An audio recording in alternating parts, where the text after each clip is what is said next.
Hello guys, ayan, welcome back sa ating YouTube channel. So maglilipat tayo ng similya ng tilapia ngayon. Bali, ito yung tilapia na yung maliit na pad. Bali meron siyang mga fingerlings na ililipat natin doon sa kabila. Diyan sa kabila, diyan sa baba. So samahan niyo ako guys. Tara!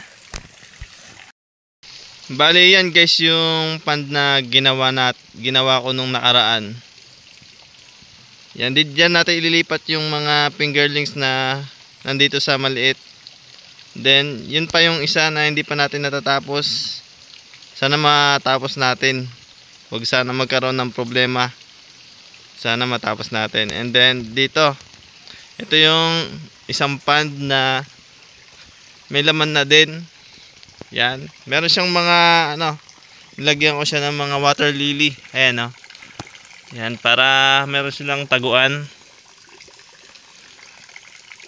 Bali, ito ay meron ng mga tilapia na nakalagay. So, yon. And then, meron tayong tilapia dito. Ayan, Ito nga pala yung mga tilapia na nabili ko sa bayan. Sa palengke. And then, nanganak. Hindi ko akalaing manganganak sila, Ang dami. So ililipat natin yung mga yan doon sa baba sa ginawa ko doon sa baba. Ayan sila ililipat natin yan guys doon sa maluwang. Bale, itong area na to ay gagawin kong mga breeder lang. Dito ko ilalagay mga breeder para pag nakita tayo ng mga ganyang fingerlings, ilipat na natin doon sa baba na ginawa ko. Ayun, mas maluwang, mas makakalangoy-langoy sila ng dyan. And then yung ayun yung tubig ganun kalakas Bali yung tubig na yun yung sumisip-sip dito para mawala to Ito yung hose.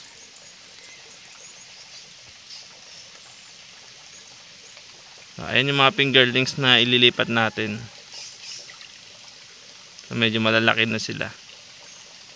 Gagawin lang natin itong breeding area. Ayan, mga breeder yung ilalagay ko rito. Yan.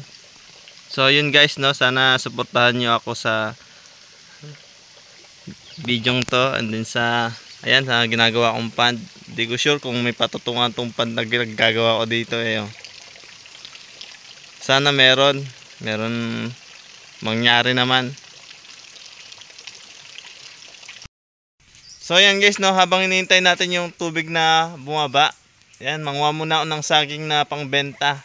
Ito may nakita ako ng saging na pambenta. Meron ding mga puso dito So kukunin ko siya guys.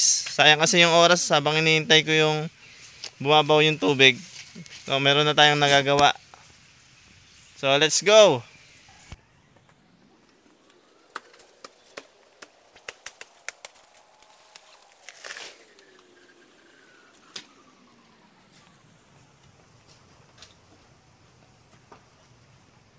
Uulan pa ata. So yan guys, bale bumabaw na yung yung tubig. Yan, kikita natin yung mga similya. Marami-rami rin to na ililipat sa fish pond na isa. And then ayun may nakita akong hipon. Ayun guys, meron siyang hipon Napapaisip ako, wala naman ako nilagay na hipon dito, pero nagkaroon ng hipon. Siguro dahil sa hose. Ayan, sa mga hose na nanggagaling sa ilog. Bumagsak siguro dito yung hipon na yan.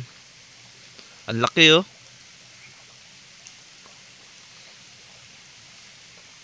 Iwan ko lang yung hipon na yan, baka sakaling dumami.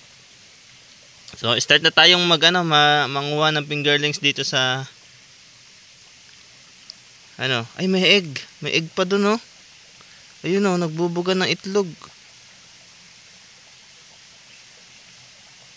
Ay ganun, kahit maliit pala nanganganak na rin yung tilapia. Ayun nagbuga ng itlog yung tilapia So yun Oh. At yan na nga guys, ay sasalukin ko na yung mga maliliit na similya ng tilapia. Bali, itatransfer na natin doon sa kabila. So, ang gagamitin ko lang dito ay tray na yan, may mga butas. Ayun, mapapansin nyo yung kulay orange na tray. So, tanggalin ko muna tong hose na to para hindi na mahigop. Para makalingoy-langoy pa yung ibang mga tilapia.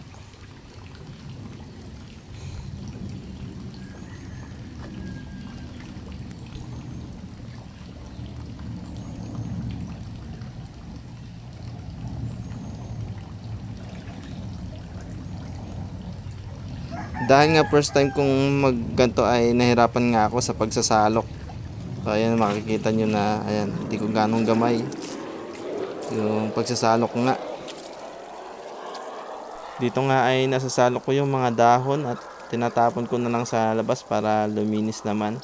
And then marami rin ako nakuha na gurami. So, tinatanggal ko din. Hindi ko alam kung gurami o rolly. Dahil nga nagtitipid ako sa budget ay nirecrap ko lang yan, yung mga bato na yan. Kung napapansin nyo ay napakadami, no? So inakyat ko lang yan sa ilog. Nirecrap ko para wala akong gastusin sa semento at saka buhangin. So yan guys. Unti-unti ay nakakuha na rin ako ng mga similya. Pali itong similya na to ay anak lang to ng nabili kong tilapia sa palengke.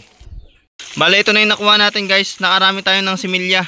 Mabot din ng 100. 100 lang yung kinuha ko kasi baka ma-stress na masyado yung mga naiwan. Ayun, no.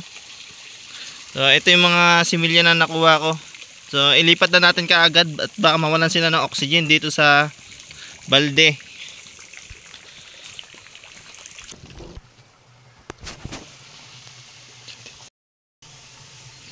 So, ito na.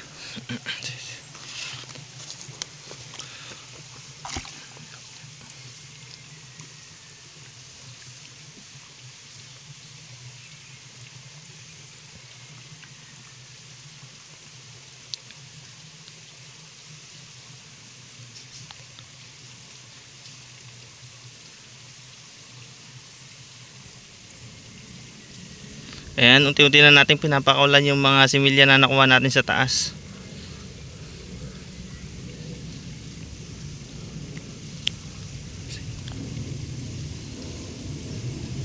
Same lang naman sila ng tubig dito kaya parehas lang naman yung tubig na pinanggagalingan kaya hindi ko na inano ng 15 minutes.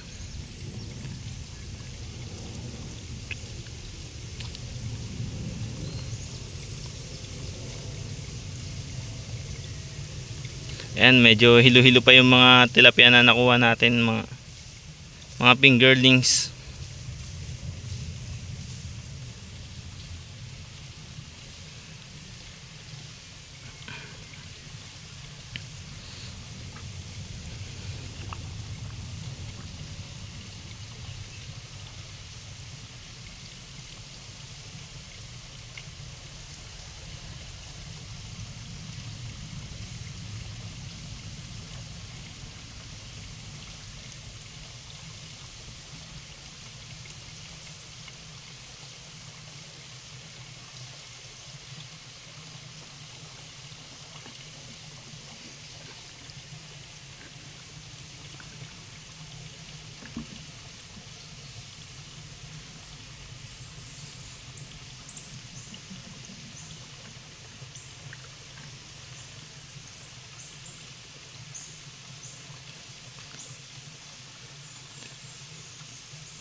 So ito na yun guys, oh. Ito na yung mga tilapia na nakuha natin. Ayan. Yung iba stress pa siguro. So ayan, bali tapos na tayong Lipat ng mga similya ng tilapia.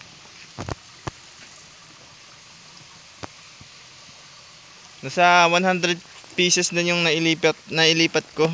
So sa tingin nyo guys, maluwang ba tong na to sa 100 pieces or masikip? Bali nandun na sila, nanginginain na yung yung mga natin nailipat andun. Bali hanggang doon na muna tayo guys, no? So pauwi na ako dahil medyo paggabi na rin.